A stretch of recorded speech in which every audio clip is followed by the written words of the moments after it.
जय श्री राम जी। स्वागत है आप सबका एक बार फिर से आपके अपने रामायण के चैनल पर। अब तक के भाग में हमने देखा कि श्री राम ने धनुष तोड़ा और परशुराम जी ने आकर क्रोध किया। अब आगे की कथा सुनते हैं। रामायण के इस भाग को समझने के लिए पहले के भाग अवश्य सुने, तभी आगे की समझ में आएगी। और आगे भी भाग सुनते रहने के लिए चैनल को सब्सक्राइब करें और वीडियो को लाइक करें। धन्यवाद। अब आगे की कथा कहते हैं। मुनि ने कहा, हे राजा, विवाह तो धनुष के अधीन था, सो विवाह तो धनुष के टूटते ही हो गया। यह बात देवता, मनुष्य और नाग सब जानते हैं। तो भी राजन, तुम जाओ और ब्राह्मण कुल के बड़े लोग तथा गुरु से पूछकर जैसा वेद का आचार है और जैसी तुम्हारे कुल की रीति है सो करो, और अयोध्या को दूत भेजकर दशरथ जी को बुलाओ। राजा ने प्रसन्न होकर कहा, हे कृपा सागर, बहुत अच्छा। और उसी समय दूत भेज दिए गए अयोध्या को। फिर सब साहूकार बुलाए और उन्होंने आकर मस्तक नवाया। उनसे राजा ने कहा, दुकान, मार्ग, महल और देवालय आदि सब नगर चारों तरफ से सजाओ। सब प्रसन्न होकर अपने अपने घर आए। फिर राजा ने नौकरों को बुलाकर कहा, बहुत विचित्र मंडप बनाओ। वे लोग भी आज्ञा सिर पर धारण कर चले। उन्होंने गुणियों को बुलाया और मंडप बनाने में बहुत कुशल थे, जिन्होंने विधाता की वंदना कर कार्य आरंभ किया और स्वर्णमय केले के स्तंभ बनाए, हरिमणित पन्नों के पत्ते, फल बनाए तथा माणिक के फूल बनाए। उस अद्भुत बनावट को देखकर ब्रह्मा के मन को भी भ्रम हो गया। सब बांस हरी हरी मणियों के बनाए, वे पत्ता सहित ऐसे सींचे कि पहचाने नहीं जाते।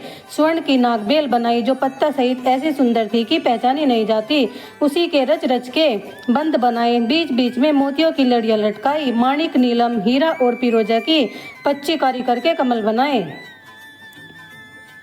उन कमलों पर भोरे और रंग बिरंगे पक्षी बनाए, जो पवन के सहारे से गूंजते और गूंजते थे। खंभों पर देवताओं की मूर्तियां बनाई, जो मांगलिक द्रव्य हाथ में लिए खड़ी थी, और सुंदर गज मोतियों के अनेक प्रकार के चौक पुराए। नीलमणि के कोरों से बहुत उत्तम आम के पत्ते बनाए, स्वर्ण के बोर बनाए और नीलम के गुच्छे तथा उनको रेशम की डोरी से गूंथ कर लटकाया। वे वंदनाकार ऐसी बनाई कि मानो कामदेव ने अपने फंदे सवारे हैं। अनेकों मंगल कलश, चारों ध्वजा, पताका और चमर सजाए। मणियों के अनेक दीपक बनाए। उस मंडप का वर्णन नहीं हो सकता जिस मंडप में जानकी जी बैठाई गई। ऐसा कौन कवि है जो उसका वर्णन करे। जहाँ गुण के समुद्र राम जी दूल्हा है, वह मंडप तो मानो त्रिभुवन का प्रकाशक है। जैसी शोभा जनक के महलों की थी, वैसी ही शोभा नगर में हर घर में दिख रही थी। उस समय जिसने जनक के नगर को देखा, उसको 14 लोग तुच्छ लगने लगे। उस समय जो संपत्ति नीच के घर थी, उसे देखकर इंद्र भी मोहित होता था। जिस नगर में साक्षात लक्ष्मी जी कपट से स्त्री का वेश धर के निवास करती हैं, उस पुर की शोभा वर्णन करते हुए शारदा और शेष जी भी सकुचाते हैं। जनक के दूत अयोध्यापुरी में पहुंचे और नगर को देख बड़े हर्षित हुए। उन्होंने राजद्वार पर खबर कराई। राजा दशरथ ने खबर पाते ही उनको बुलाया। उन्होंने प्रणाम कर चिट्ठी दी। राजा ने प्रसन्न हो स्वयं ले ली। चिट्ठी के बाँचते ही आंखों में जल भर आया और शरीर में रोमांच हो आया और छाती भर आई। हृदय में राम और लक्ष्मण हैं। वे हाथ में चिट्ठी लिए रह गए, खट्टी मीठी कुछ कह न सके। फिर धीरज धर चिट्ठी पढ़ी और सारी सभा प्रसन्न हुई। जब भरत और शत्रुघ्न को खेलते समय समाचार मिला तो वे भी चले आए। अत्यंत स्नेह से पूछते हैं कि हे तात, यह पत्रिका कहाँ से आई है। प्राण से प्यारे हमारे दोनों भाई कुशल से तो हैं, कहिए अब वे कौन से देश में हैं। ऐसे स्नेह भरे वचन सुनकर राजा ने पत्र को फिर पढ़ा। पत्र को सुनकर दोनों भाई पुलकित हो गए। स्नेह के कारण फूले नहीं समाते। भरत की ऐसी पवित्र प्रीति को देखकर सब सभा में अत्यंत सुख हुआ। राजा ने दूतों को अपने पास बिठाकर मीठे वचन कहे कि भाई कहो, दोनों राजकुमार कुशल से तो हैं। तुमने अपनी आंखों से उनको अच्छी तरह से देखा है। वे सांवले और गोरे धनुर्धारी किशोर अवस्था वाले विश्वामित्र मुनि के संग है। यदि तुम उनको पहचानते हो तो कहो। प्रेम के कारण राजा बार बार पूछते हैं। जिस दिन से मुनि लिवा कर ले गए हैं, तब से सच्ची खबर आज मिली है। यह तो कहो कि राजा जनक ने उनको कैसे पहचाना। यह सुनकर दूत मुस्कुराए। हे राजाओं के मुकुटमणि दशरथ, सुनो, आपके समान कोई धन्य नहीं है। आपके पुत्र पूछने योग्य नहीं है। वे पुरुष ही तीनों लोकों में प्रकाशमान हैं। उनके यश और प्रताप के आगे चंद्रमा मलिन और सूर्य शीतल लगता है। हे नाथ, उनके लिए कहते हो कि किस तरह पहचाना। क्या सूर्य भी दीपक लेकर देखा जा सकता है। जानकी जी के स्वयंवर में एक से एक बढ़कर वीर राजा आए थे, किंतु शिव जी के धनुष को कोई न उठा सका। सब राजा बल करके हार गए। तीनों लोकों में जो वीर अभिमानी थे उनकी शक्ति शिव जी के धनुष ने तोड़ दी। जो देवता और दैत्य सुमेरु को उठा सकते हैं वे भी हार कर चले गए। जिसने खेल में ही कैलाश को उठा लिया था उसने भी वहां हार पाई। हे महाराज सुनिए, वहां रघुवंश शिरोमणि रामचंद्र जी ने बिना ही परिश्रम के धनुष को ऐसे तोड़ दिया जैसे हाथी कमल की डंडी को तोड़ डालता है। यह सुनकर परशुराम जी क्रोध करके आए। उन्होंने आंखें दिखाई। अंत में वे भी राम जी का बल देखकर अपना धनुष उनको दे विनती कर वन को चले गए। हे राजन, जैसे राम जी अतुल बली हैं ऐसे ही तेज के पुंज लक्ष्मण जी हैं। उनको देखकर राजा लोग ऐसे कांपते हैं जैसे सिंह के बच्चे को देखकर हाथी कांपते हैं। हे देव, आपके दोनों बालकों को देख पृथ्वी पर कोई वीर नजर नहीं आता। अतः प्रताप और वीर रस से भरी दूतों की यह बात राजा को बहुत प्यारी लगी। राजा प्रसन्न हो दूतों को न्योछावर देने लगे। उन्होंने कहा कि यह अनुचित है और अपने कान मूंद लिए। तब धर्म की बात विचार कर सभी सभा ने सुख माना। तब राजा ने जाकर पत्रिका वशिष्ठ जी को दी और आदर सहित दूतों को उनके सामने ही बुलाकर सब कथा सुनाई। यह समाचार सुन मुनि बोले कि पुण्य आत्मा के लिए सब पृथ्वी सुखमय है। नदी समुद्र में जाकर मिलती है यद्यपि समुद्र की इच्छा नहीं होती। इसी प्रकार सुख संपत्ति बिना बुलाए ही धर्मात्मा के पास जाते हैं। आप गुरु ब्राह्मण गो और देवताओं के सेवक हो। ऐसी ही रानी कौशल्या भी है। तुम्हारे समान शुभ कर्म करने वाला न तो संसार में है न हुआ न होगा। तुमसे अधिक पुण्य किसके हैं हे राजन, जिसके राम सरीखे पुत्र हैं। तुम्हारे चारों पुत्र वीर नर्म और धर्मव्रतधारी तथा गुणों के समुद्र हैं। आपका सब समय कल्याण है और आप बाजे बजाकर बारात को सजाओ।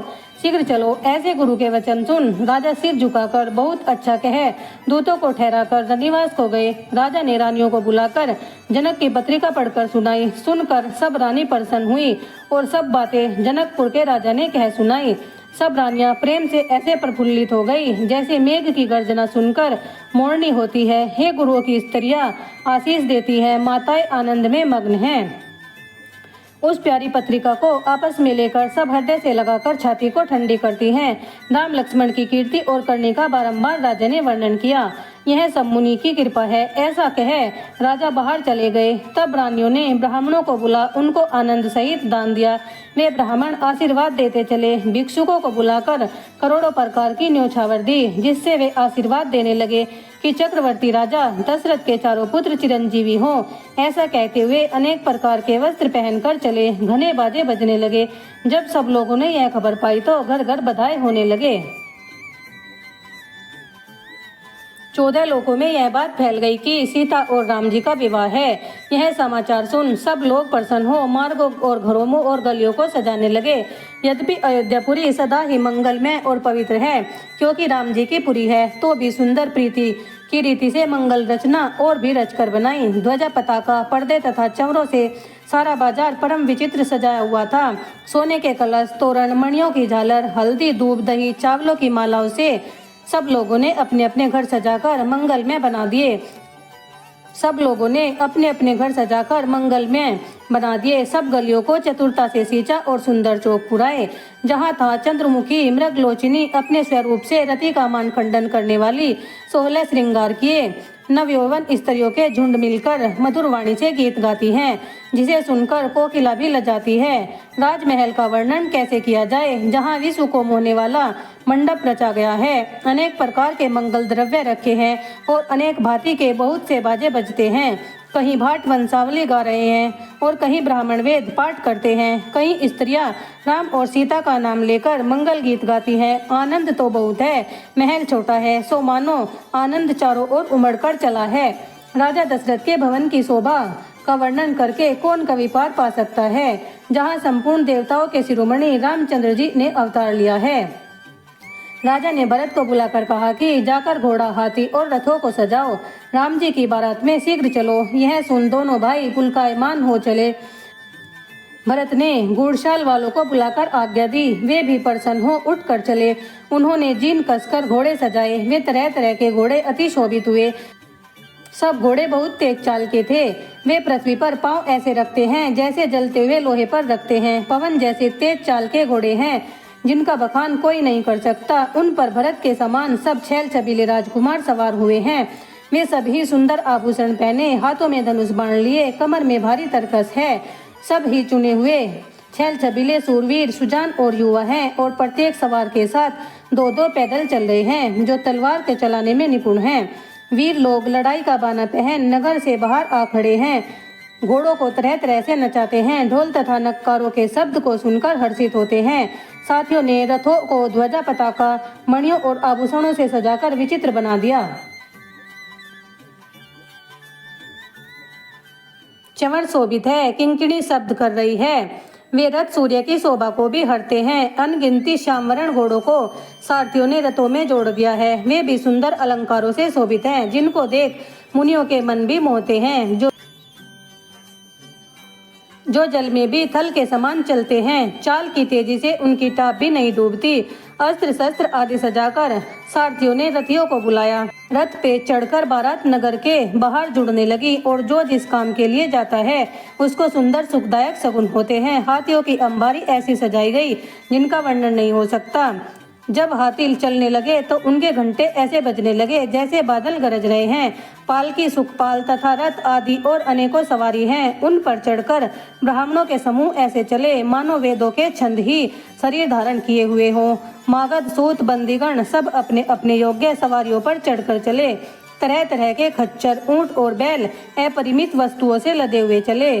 कहार अपनी अपनी कावड़ लेकर चले, जिनमें अनेक भांति की वस्तु है जिनका वर्णन नहीं हो सकता। सेवकों का समुदाय अपना अपना समाज सजाकर चला।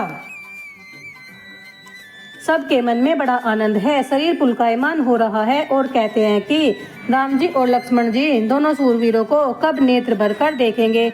हाथी गरज रहे हैं, घंटे बज रहे हैं, रथों की गड़गड़ाहट और घोड़ों की हिनहिनाहट हो रही है। ढोल ऐसे जोरों से बज रहे हैं कि कुछ सुनाई नहीं देता। दशरथ के द्वार पर ऐसी भीड़ है, यदि पत्थर भी डाल दो तो वह भी रज हो जाए। स्त्रियां अटारियों पर मंगल द्रव्य की थाली लिए देख रही हैं और मनोहर गीत गा रही हैं। उनके आनंद का बखान नहीं हो सकता। तब सुमंत ने 2 रथ सजाए, उनमें सूर्य के घोड़ों को मात करने वाले घोड़े जोते। सुमंत उन रथों को राजा के समीप लाए जिनका वर्णन सरस्वती से भी नहीं हो सकता है। एक रथ राजसी चिन्हों से और दूसरा तेज पुंज अति शोभित था। उस दूसरे रथ पर हर्षित हो राजा ने वशिष्ठ मुनि को चढ़ाया और फिर आप भी शिवजी और गुरु पार्वती और गणेश जी का स्मरण करके अपने रथ पर चढ़े। वशिष्ठ जी सहित राजा ऐसे शोभित हैं जैसे देवगुरु के संग में इंद्र।